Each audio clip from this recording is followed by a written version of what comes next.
We're delighted to welcome to the show this evening Michael Monte, who is the Assistant Director for Community Development for the City CEDO office, and George Thabault, again a regular, back on the show.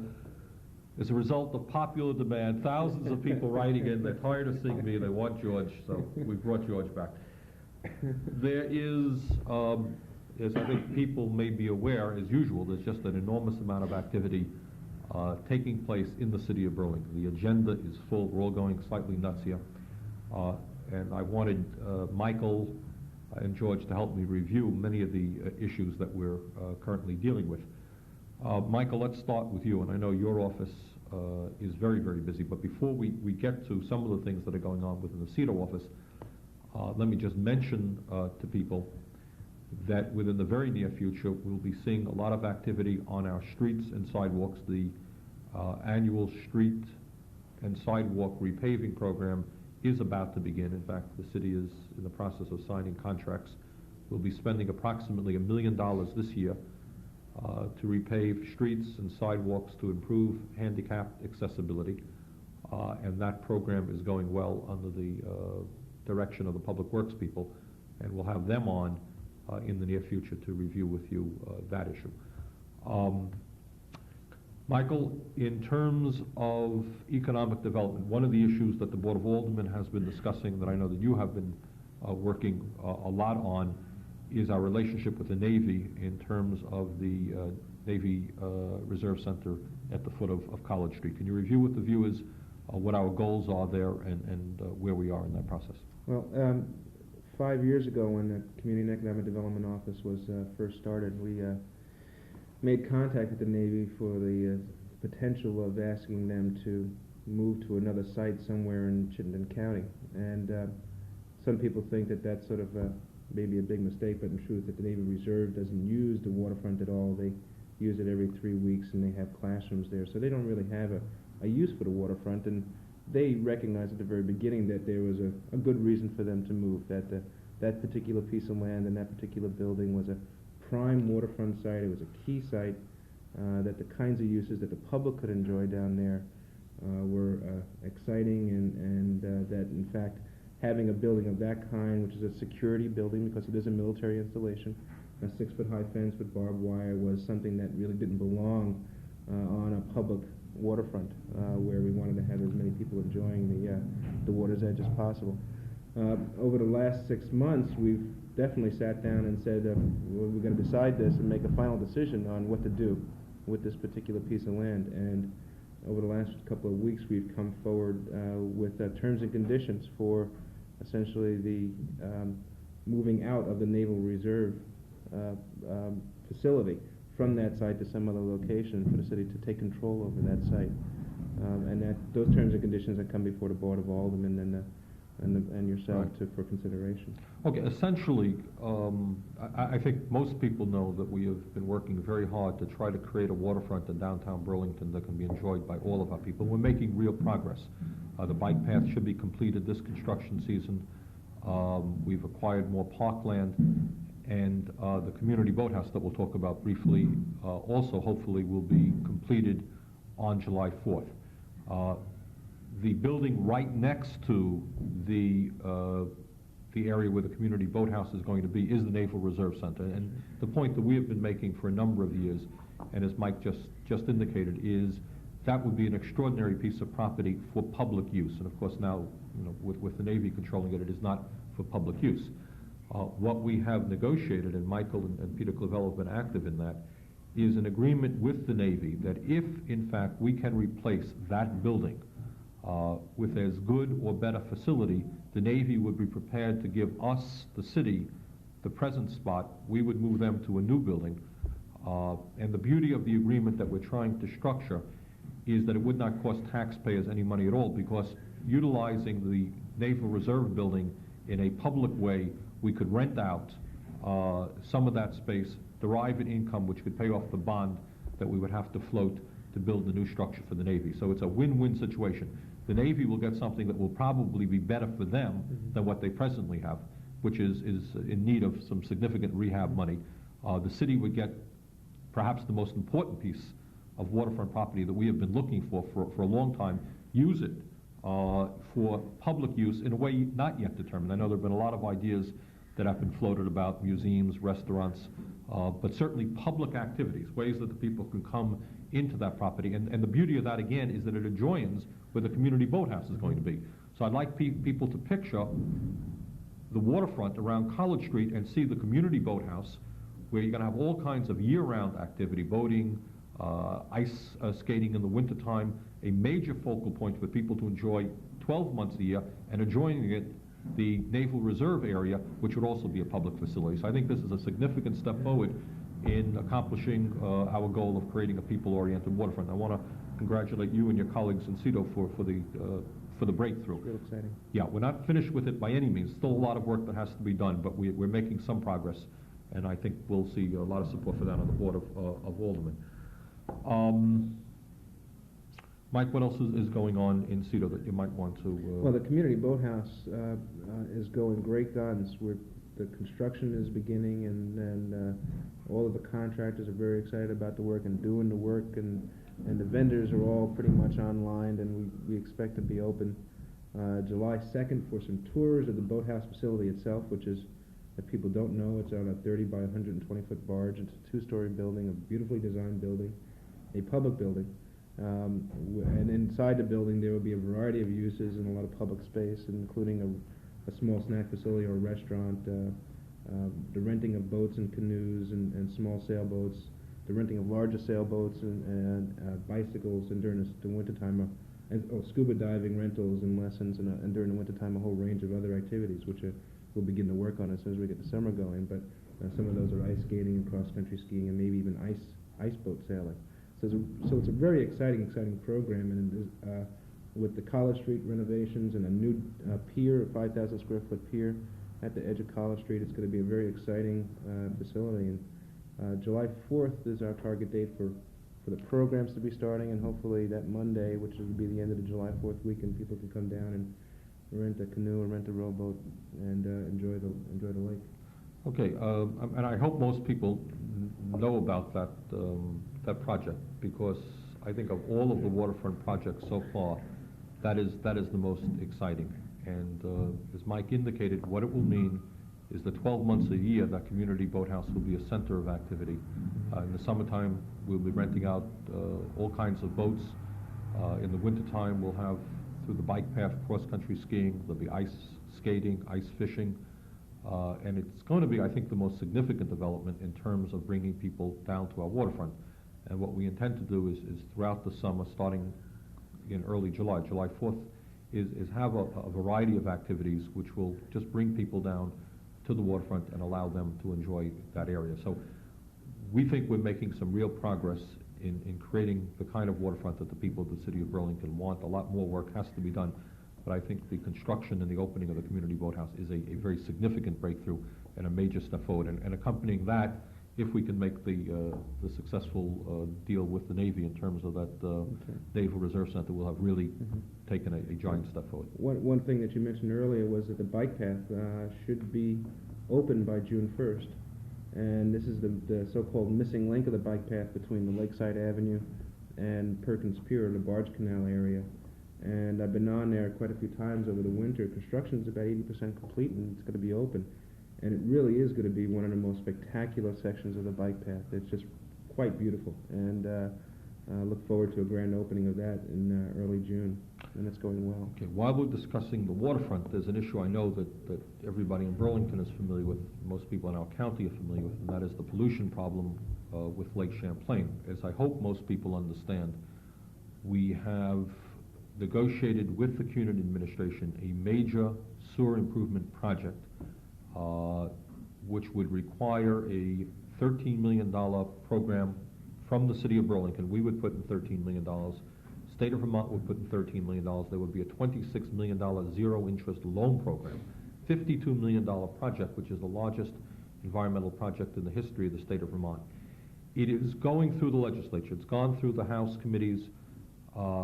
It's gone through the House. It has gone through one Senate committee. It is now today, as we speak, which is Wednesday, in another Senate committee. There's no question in my mind that the bill is going to get through the legislature. The concern that I have now is it is not exactly the form that we would like it, in the sense that the payback from Burlington, our ratepayers, and from for other communities is too high, frankly. And we want to see if we can change it and get it back to the original form that we had agreed with the CUNY administration on. In fact, as soon as this program ends, I'm on my way down to Montpelier to see if we can negotiate that. Because, in fact, what is being asked of the ratepayers of Burlington now is too much. And that's true of other communities as well. But at this point, at least, it looks like almost positively there will be a bill. And we, once and for all, and I'm very, very proud of this, and I think we all should be, are going to stop the pollution of Lake Champlain. It is a $52 million project. It's essentially going to clean up our antiquated sewer system, rebuild our wastewater plants. It is a major step forward in terms of environmental protection for Chittenden County. So we're proud of that. More work, though, has to be done on that. George, I know that you're going about 20 hours a day running around, flying around this office. There are a lot of things going on. Do you want to touch on some of the issues that you've been working on? Sure. Well, I think one of the things coming up this Saturday that's important to a lot of people is the green up effort around the city. Basically, both Friday and Saturday we're going to have a number of activities. Friday afternoon, many of the businesses in the community are going to go out and clean up neighborhoods and places around where their businesses are. And then Saturday we're meeting at Battery Park at about 9 a.m. to kick off the Green Up Day. We're going to be putting a new sculpture in Battery Park by Aaron Tager. We're also going to be having some unusual type of cleanups. For example, the Waterfront Diving Center is going to be cleaning up the lake bottom on the mobile beach. Basically, the park department is opening up mobile beach for official permitted swimming this year for the first time. And with one of the prerequisites is make sure that the bottom area is cleaned up of any potential dangerous object, so that there's going to be about 8 or 9 divers Saturday morning getting together to do a sweep of the mobile beach. So we'll have some underwater cleanup going, and it may not be that we send a photographer down there too, but we can see what they bring up.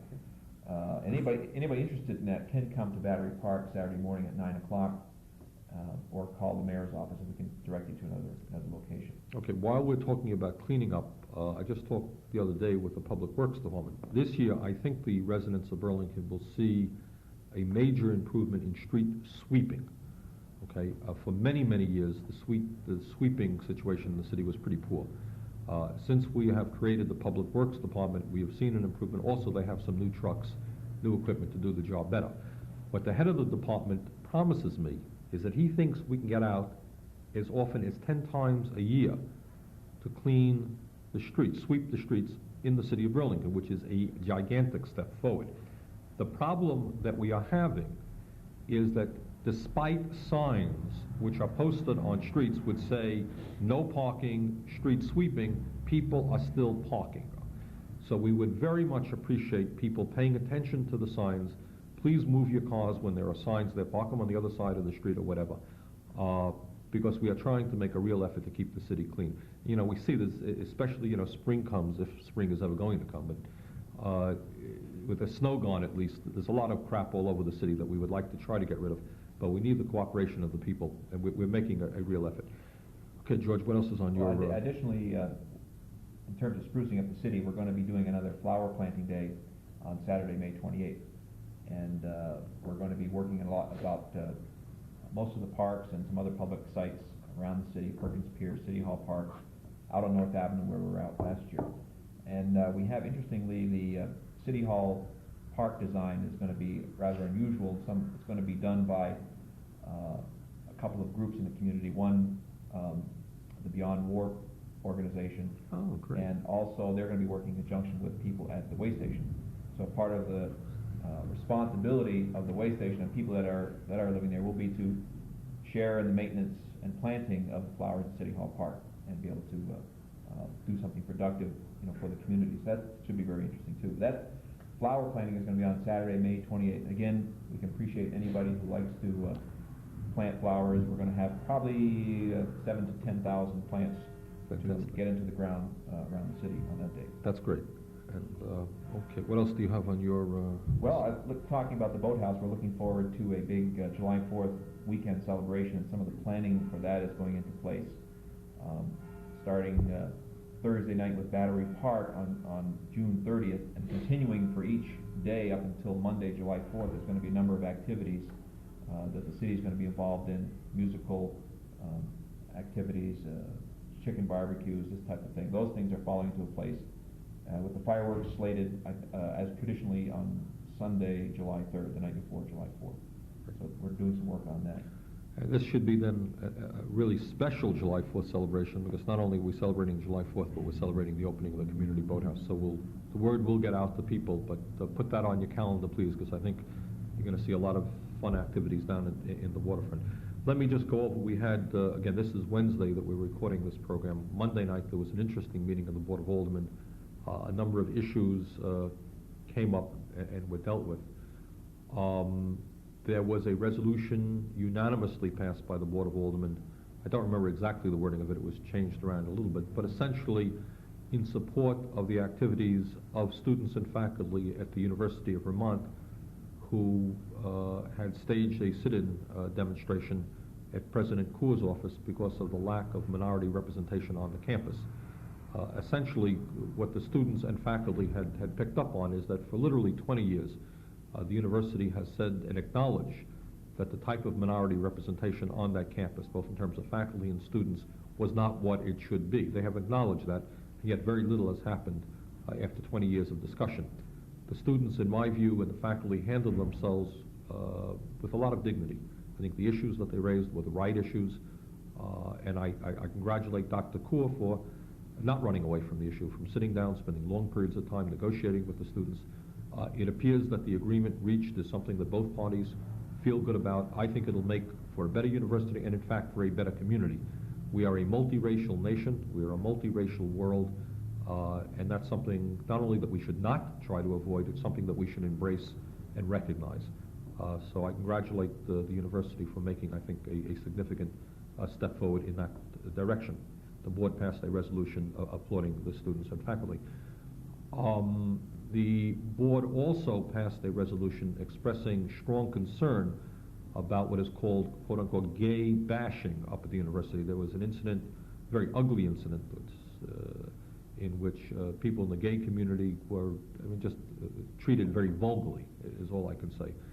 It's not even worthwhile repeating the phraseology of what was apparently discussed at one of the fraternity houses. It's too vulgar to even mention on the air, but the Board of Aldermen was unanimous in condemning that type of activity and supporting the university's effort to understand that all people are human beings and should be treated with dignity and respect, and that type of behavior is not acceptable within this community.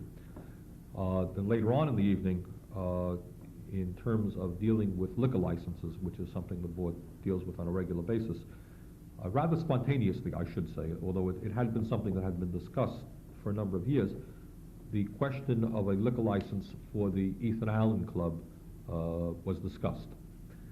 As I think many people, especially those who have lived in Burlington for any length of time, know, the Ethan Allen Club is a very unusual type club in the sense that it is really the gathering place for some of the most powerful men in the state of Vermont. All of the banks are well represented, many politicians, not me, but many other politicians are members, university presidents, senators, et cetera, et cetera. It's a real powerhouse. That's where a lot of the big money people get together and they discuss the future of our county and of our state. It is no secret that the Ethan Allen Club, since its inception, has never allowed women to be members of the club. And that to me is just absurd. It never made sense. It certainly does not make sense in the year 1988. We are above that type of thing, and we would be outraged if they banned minority groups or Jewish people or anybody else. And to say that women cannot become members of that club in the year 1988 is too ridiculous to even go into great discussion about. We have a woman governor, we have 3 members of the board of alderpersons who are women, and to say that they can't sit down in that club and discuss issues of concern to them or be members of that club, makes no sense at all. It's just overt discrimination. It's absurd. In any case, the board chose not at that meeting to deny the Ethan Allen Club a license. It was felt appropriate that the Ethan Allen Club come in perhaps and talk about what their future policies might be. But I think there is widespread support on the board for the Ethan Allen Club to change its policy. My guess is that there will be a resolution at the next Board of Aldermen's meeting condemning sexual segregation, which is what it's about, segregation. And hopefully the Ethan Allen Club can change its policy. The city's attorney is now researching what options the city has regarding this matter. But that's an issue I suspect you'll be hearing a good deal about. Also at the board meeting, Alderman Gene Bergwin, with unanimous support, brought forth a resolution which will, I think, later be amplified into an ordinance prohibiting the use of products which have CFC in them. Is that what it's? It's called CFCs. CFCs, and I'm not a chemist, but I think most viewers are aware of the very serious problem that we're now having in terms of the depletion of the ozone layer and the fact that many scientists are believing that there's going to be a greater incidence in skin cancer because of that. And Senator Stafford deserves a lot of credit in negotiating with McDonald's. When you go to McDonald's, you get all that styrofoam stuff. The production of that product is impacting on the ozone layer. And Gene's resolution was prohibiting the use of those products in terms of city departments. So in our own Parks Department, for example, we would not be buying those products for hot drink cups. And we are also exploring the possibility and the legal implications of banning the use of that product in the city itself, which I would, at this point, support. I think cities and states have got to become much tougher in terms of the manufacturing of products which are destroying our environment. And not only in this instance the ozone layer, but that stuff stays, and when we dump that into the landfill, it stays forever. It is not degradable. And it just does not make a lot of sense. So we think we're making some progress in that area. George, you want to talk a little bit about the city commissions, the situation regarding commissions and the members of the various city commissions, police, electric, fire, that type of thing, who are getting off their board position at the end of this fiscal year. Those slots are going to be open, and it's one time every year where the Board of Aldermen and the mayor choose replacements or re-nominate certain people for another 3-year term on most commissions. And that meeting will take place the first early part of June, probably the first Monday of June. And applications are invited from people in the community who feel that they want to get involved in certain areas that they might have some expertise in or have a serious interest in. Applications are available here in City Hall. They're due, I think, by the 3rd week of May to have them back in so they can be circulated to members of the Board of Aldermen. And so you can pick them up at the city clerk's office, basically during working hours, 8 to 5 o'clock every day of the week. So we want to encourage as many people as possible to apply, and if they're interested in a spot on one of the city commissions. There's no commission that has a paid position. They're basically volunteer. They meet once, twice, 3 times a month, and some of them do require a considerable amount of time. So you can ask people in City Hall or other commissions for information about the position. But we encourage people to get involved. Now's the time. Okay. Now, how are we doing in terms of time? Okay. There's another issue that I do want to mention, which I'm very excited about. It's about 90% sure that it's going to happen, but sometimes you're never sure until it happens. As I think some viewers know, we are attempting to establish a sister city relationship with a city in the Soviet Union. I am very, very excited about that for a number of reasons. Ultimately, I think that probably the most effective way of breaking down international distrust and breaking down the stereotypes that people have of other nations is simply getting to know our neighbors in this world on a one-to-one basis. And I think ultimately, the more that that's done, and you can sit down at a table and talk about differences in a rational manner, while understanding that deep down human beings are human beings, the more that we can do that, the less tension there's going to be in this world. In any case, we are attempting to establish a sister city relationship with a city in the Soviet Union. The city selected is a city called Yaroslavl, which is about 100 miles north of Moscow. At this point, we are intending to take a delegation of people from the Burlington area, over about a dozen people altogether, will be traveling with me to Yaroslavl. At this point, we're thinking of leaving on May 31st, and we'll be gone for about 10 days. And ironically, of course, this is exactly the same time as President Reagan is going to be in Moscow negotiating with Gorbachev. So actually, we'll be there that time as well, which is very, very exciting. We just got off the phone this morning with a man named Alexander, what was his name? Rybakov? No, Alexander Rybakov was the senator from Connecticut. I don't think he's now in the Soviet Union. This is There is a Rybakov that we're dealing with. He's a deputy mayor. no, not Rybakov. Gorbazin, I don't remember right now, but actually he's the deputy mayor there. He speaks English fluently, and I think he's very excited about this program as well. And what we are looking forward to accomplishing here is not simply one trip. What we are looking forward is to lay the groundwork for an ongoing program, which could mean a dozen different things.